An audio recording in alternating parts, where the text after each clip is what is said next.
Siang, my friend. Pada hari ini kita akan mengadakan bincang seru di Biru Fakultas Hukum Universitas Jayaputra, yang pada saat ini kita kedatangan dua orang tamu yang cukup menarik dalam perbincangan kali ini. Adapun tema yang akan kita bahas pada saat ini tidak lain dan tidak bukan adalah meneruskan dari perbincangan kita yang kemarin ya sama Memika. Dan kebetulan kita juga akan kedatangan seorang psikolog. Nanti biar dikenalin diri aja ya. Yang nanti juga akan membahas ngobrol bareng enak gitu yang terkait tentang bagaimana perlindungan anak ya pada anak sekolah terhadap tindakan-tindakan bullying di sekolah. Salah satu hal yang menarik yang perlu kita pahami adalah adanya kasus yang sangat menjadi pusat perhatian oleh khalayak ramai, itu saat adanya seorang orang tua yang istilahnya menghakimi, mempersekusikan siswa salah satu SMA di Surabaya yang akhirnya berdampak luas. Nah, hal yang menarik pada saat itu adalah tindakan orang tua itu dirasa tidak selayaknya dilakukan pada dalam hal ini adalah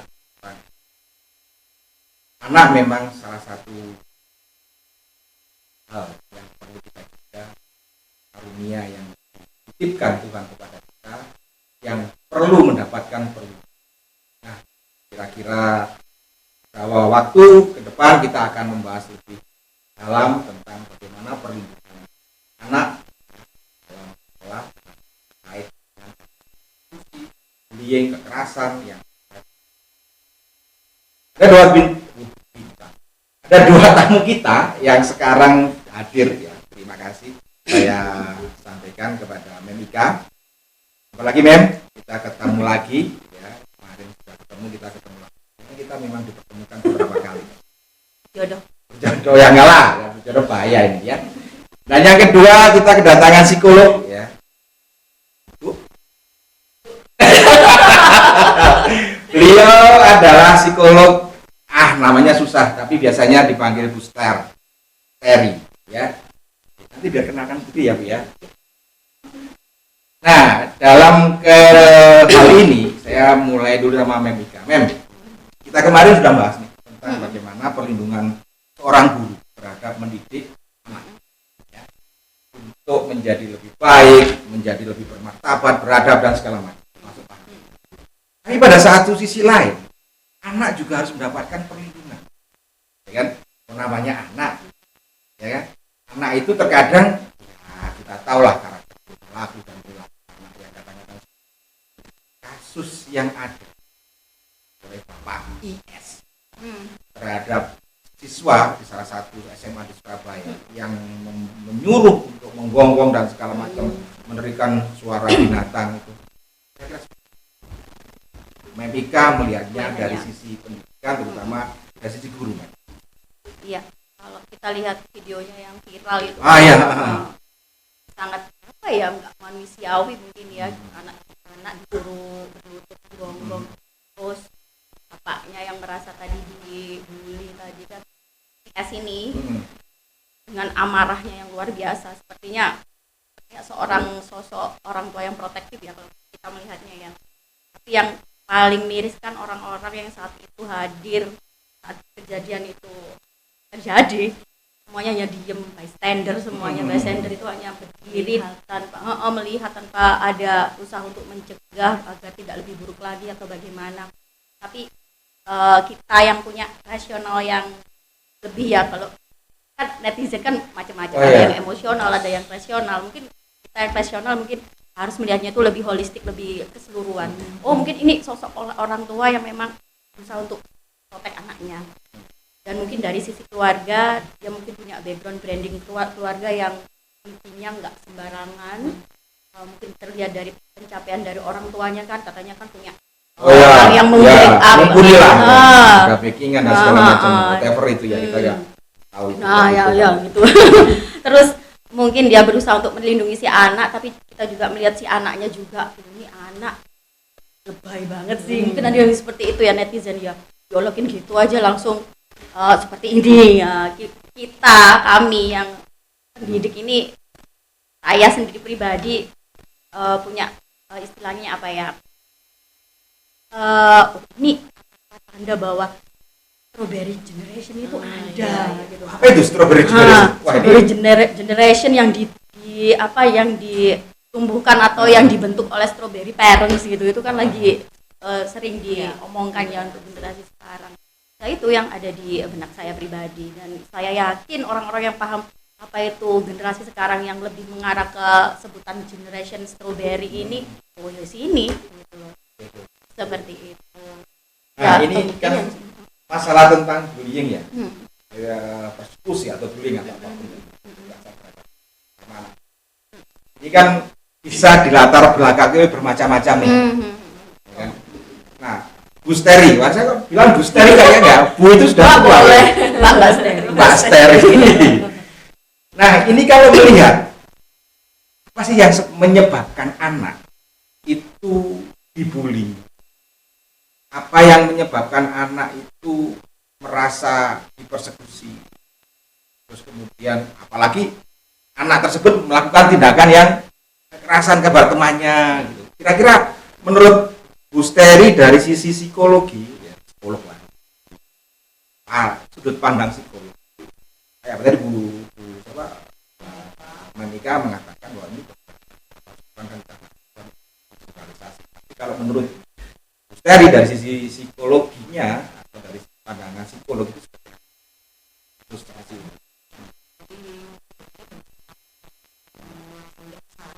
Kenapa itu bisa terjadi gitu ya?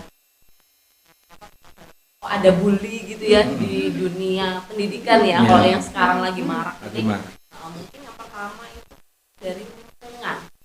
Lingkungan itu juga menjadi faktor utama juga untuk anak ini bisa dibully. Kemudian juga dari anaknya sendiri kan, karena gini, banyak anak itu kan pribadiannya beda-beda ya. Nah, semuanya itu dia ekstrovert atau kuat atau mungkin tatak gitu ya istilahnya. Kalau misalnya ekstrovert kuat itu kayaknya tidak hanya anak ya, kadang-kadang orang dewasa pun tuh kuat apa enggak gitu ya, itu kuat apa enggak gitu kan ya, itu kan tergantung gitu ya, tergantung individunya dan sebenarnya. Ya, kadang kuat kadang enggak, walaupun mungkin masalahnya bertubi-tubi, tapi kalau misalnya ya, dia strong gitu ya, jadi pasti akan mungkin tatak gitu ya, jadi atau macam tatak gitu pasti akan tatak. Tapi kalau misalnya tapi kalau misalnya individunya sendiri dari maksudnya dari individunya sudah rentan gitu ya, terus kemudian jadi selama ini mungkin juga diasuh oleh orang tua yang terlalu otoriter gitu ya, sehingga menyebabkan anak menjadi banyak ragunya dalam menyampaikan apa yang dia suka dan dia nggak suka, terus kemudian takut kalau misalnya menyampaikan pada saat dia mengalami suatu hal gitu ya, jadi takut menyampaikan kepada orang tua kalau sebenarnya sedang di masa ini loh, aku sebenarnya sedang menjadi target bully loh, atau mungkin aku sedang merasakan kesedihan, kekecewaan dan lain sebagainya. Jadi takut pada saat orang tuanya terlalu otoriter. Ada dua ini ya, dua penyebab, eksternal itu lingkungan dan internal. Oke. Jadi tidak hanya kita menjustifikasi, oh itu salahnya di eksternalnya karena lingkungannya rusak dan segala macam, mungkin internalnya juga menjadi faktor. Mem, saya menyambung nih dari yang disampaikan sama Bu Steri tadi. Ada beberapa hal penyebab, salah satunya dari pihak eksternal. Kalau menurut Mem, eksternal itu salah satu lingkungan kan sekolah nih. Saya nggak ngomong masalah internal, kan internal nanti bagiannya psikologi kan. Kalau dalam lingkungan sekolah, kira-kira bagaimana peran pendidik atau peran guru memaham atau mengurangilah tindakan-tindakan yang dilakukan oleh siswa terhadap temannya.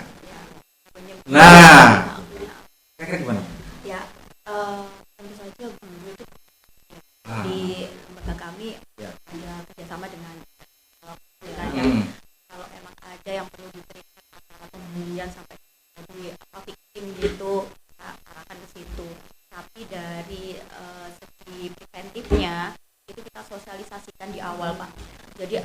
no to bullying gitu. Jadi anak-anak sendiri itu punya inisiatif lewat proyek-proyek mereka mensosialisasikan bahwa di sekolah ini jangan sampai ada bullying, dan tentu saja guru itu juga berperan aktif, harus ya memberikan pengajaran bagaimana untuk berempati dengan temannya itu harus. Dan andaikan kita ada indikasi bahwa ada siswa-siswa yang kayaknya kena bully gitu, kita open laporan apapun itu yang masuk ke kami dan kami tindak lanjuti, seperti itu sih. Artinya sudah ada preventif, sudah ada bentuk pencegahan yang dilakukan oleh pihak terutama guru ya dalam bullying itu tadi. Itu harus, di setiap satuan pendidikan itu harus ada program seperti itu, dan saya kira pemerintah pun mengharuskan itu. Ada suatu fakta persetujuan untuk seluruhnya bahwa di sekolah ini harus tidak. Iya, menarik. Nah, ini kembali lagi saya menindaklanjuti. Ini apa yang disampaikan oleh Mbak Mika bahwa harus ada salah satu seperti senyanya untuk mengurangi atau menekan angka bullying di sekolah sama pada dari ini kan tadi kita bahas tentang pihak faktor eksternal dan internal. Makanya yang bisa disampaikan oleh Mika tadi ya di sekolah. Kira-kira ini kan dari pada internal. Nah, kalau mendapatkan bullying pasti dampak ke depan.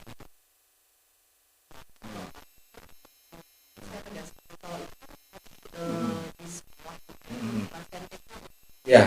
Tapi kalau misalnya menghindari sekolah aja yang mana, tapi kalau di rumah diem aja gitu ya istilahnya orang tuanya ya, di sekolah pasti akan seperti itu gitu perlakuannya. Jadi makanya kalau di rumah ya yang sebagai guru atau sebagai preventif, kalau orang tua nggak bisa komunikasi dua arah dengan anak,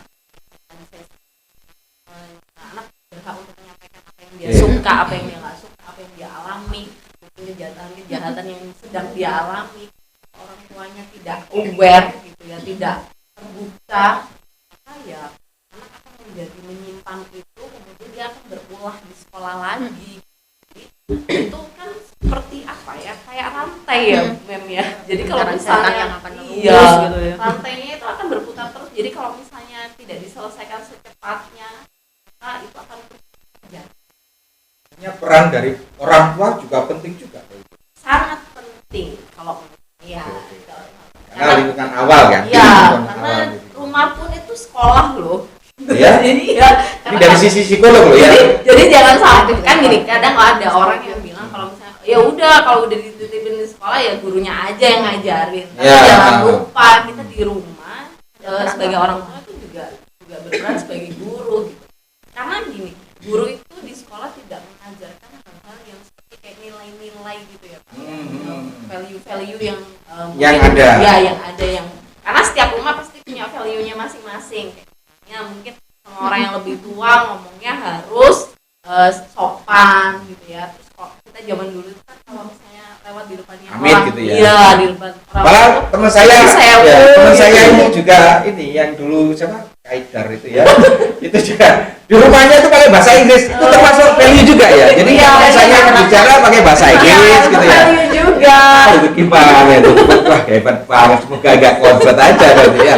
Itu takut saya konslet itu sekali ngomong ini. Karena kalau itu sudah value ya. Jadi mengatakan kan Anda di situ sekolah, ya di rumah itu harus pakai adab tata krama, ngomong Inggris gitu ya. Teman saya itu di rumahnya itu bahasa Inggris semua. Itu anak itu terbentuk value dari orang tua. Nah, itu ya. maksud saya. Jadi kalau di sekolah itu hanya meneruskan aja gitu. Jadi bukan sekolah yang membentuk value itu, tapi di rumah yang membentuk value. Kalau di rumah nggak punya value, maka dia di lingkungan pasti ya dia akan berperilaku yang nggak punya value. Seperti yang Budi itu tadi ya. Amin. Ini tadi kan menarik nih antara sekolah sebagai lembaga kan dengan psikolog ya. Nah, saya menurut si kolaborasi yang menarik antara sekolah dengan atau psikologi lah ya. dari ilmu psikologi. Ini yang ilmu pendidikan dengan ilmu psikologi, khususnya masalah kira-kira apa? Ya, Atau bisa dikolaborasikan lah. Oke. Intinya kalau guru sendiri itu kan kompetensinya tidak sebagus seorang psikolog untuk menangani anak ya. Mereka kan lebih berkompetensi. Kalau guru kan untuk mengajar, garis bawahnya lebih ke arah pendidikan. Tapi untuk masalah menangani anak ini kan butuh suatu keahlian khusus yang dimana kami harus membutuhkan suatu nasihat-nasihat untuk menangani anak-anak tertentu atau treatment untuk anak-anak tertentu.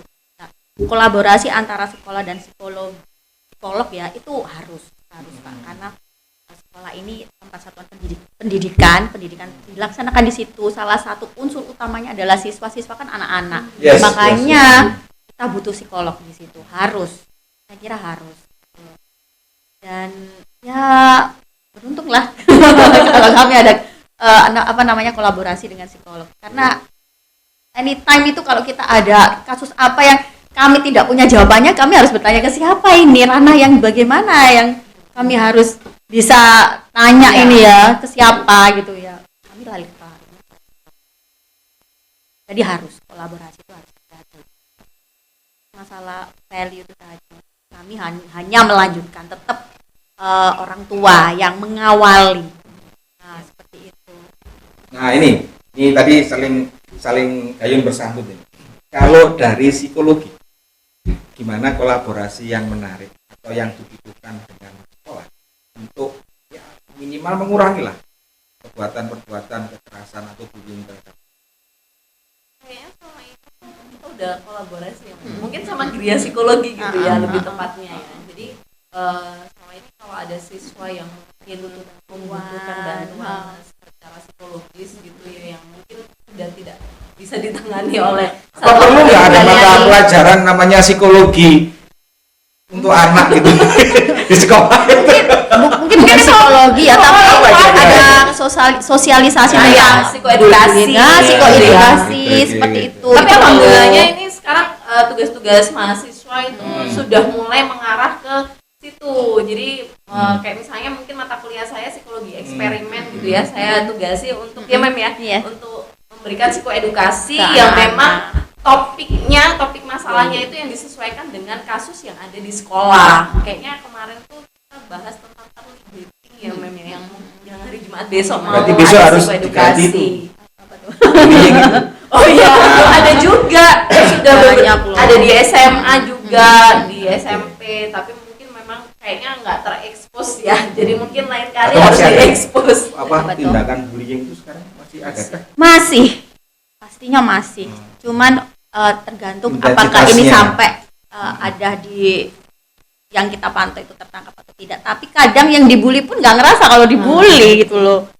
Dibully nggak ngerasa dibully itu yang bahaya itu. Sudah keseringan dibully, artinya menjadi efek apa ya? Nggak ada ininya ya? Apa sudah kebiasaan? Sudah biasa. Jadi kan bully itu kan ada yang membuli, terus yang dibully merasa nggak nyaman, itu baru ada pembulian. Tapi kalau yang membuli itu sama ya apa yang dibully itu saling nyaman bully akhirnya jadi nyaman ya. Saya punya teman itu kayak gitu juga, jadi saling dibully dan membuli gitu easy going aja ya. Nah itulah sekarang bully itu udah jadi kebenaran gitu ya, karena itu mungkin efek jerahnya nggak ada, apalagi medsos ya. Iya. Anak-anak kan multi resource gitu loh. Oh aku kalau nggak suka sama anak aku bisa begini kan, ada posting, oh berarti aku bisa begini. Akhirnya mereka merasa itu benar gitu.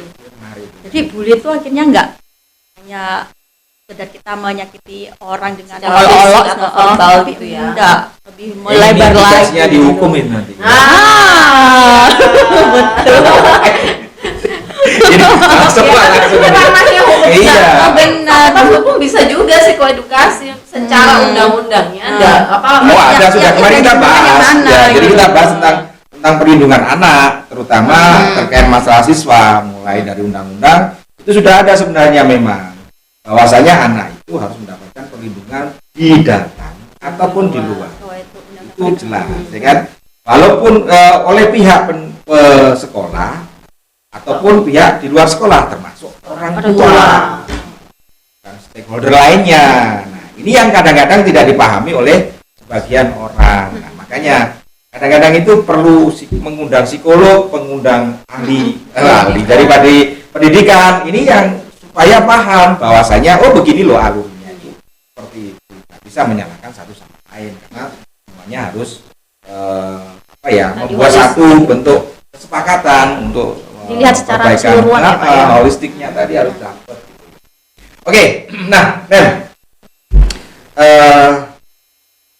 terkait dengan bullying mungkin apa yang harus dilakukan oleh pihak sekolah ya, terkait dengan mengurangi bullying itu. Closing statementnya yang menarik ya.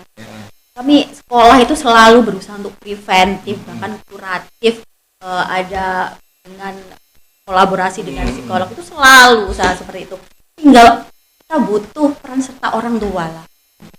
Semuanya itu sepertinya balik lagi cara orang tua mengasuh anak ya. Saya pernah baca tentang parenting nih. Parenting itu bias sebenarnya. Parenting yang selama ini kita pahami itu cara orang tua untuk mengendalikan si anak dengan kita melakukan sesuatu ya. Padahal enggak. Parenting itu yang sebenarnya itu cara orang tua mengendalikan ego kita, cara kita bagaimana berperilaku yang baik pada anak. Kan kita mengendalikan mereka, tapi diri kita itu caranya mengendalikan kita itu bisa berperilaku yang benar mengasuh anak kita. Dan saya setuju dengan pendapat itu ya.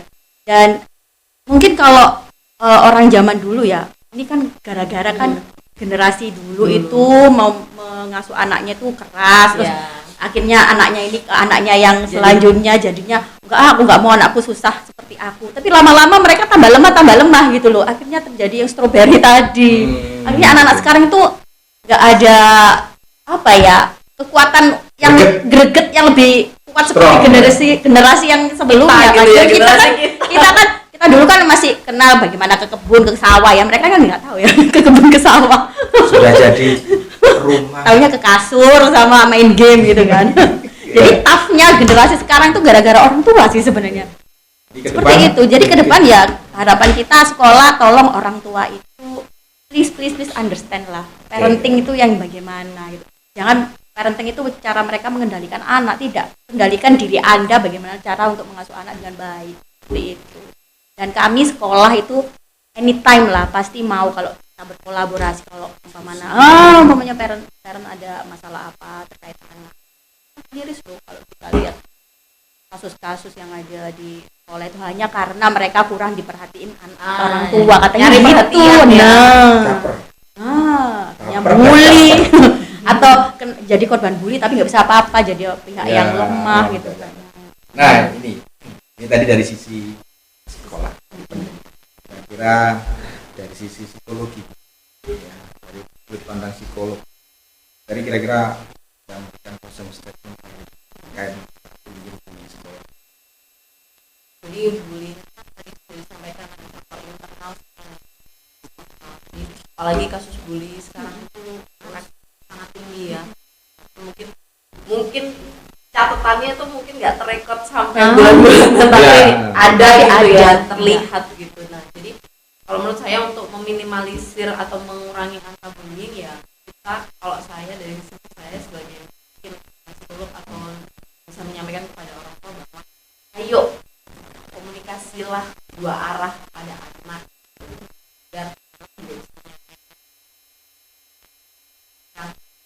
masalah-masalah apa yang dialami sehingga mungkin nantinya orang tua itu jadi lebih aware gitu ya, lebih bisa terbuka dengan pendidiknya atau dengan gurunya, pihak sekolah, sehingga mereka juga bisa berkolaborasi cara-cara yang preventif yang seperti apa sih untuk menanggulangi kasus bullying itu gitu. Kalau misalnya tadi menyangkut pola asuh, memang kalau kita ngomongin pola asuh itu sebenarnya nggak ada yang salah, nggak ada yang benar, tergantung orang tuanya gitu. Betul. Mau pakai cara didik yang seperti apa. Tapi karena kita juga harus mengikuti generasi gitu ya, kita nggak bisa pakai generasi saya zaman dulu gitu ya. Mungkin saya dididik sama orang tua saya yang mungkin otoriternya kebangetan sampai kayak mungkin angkatan gitu ya, harus ini harus itu. Tapi kalau itu diterapkan di generasi yang sekarang itu mungkin akan susah gitu. Jadi kita tetap sebagai orang tua itu harus punya apa ya, harus punya kayak tetap harus jadi ketuanya gitu ya yang ada di rumah gitu ya. Anak-anak juga tetap harus menjadi anggotanya, tetapi pakai gaya pola asuh yang lebih modern gitu ya.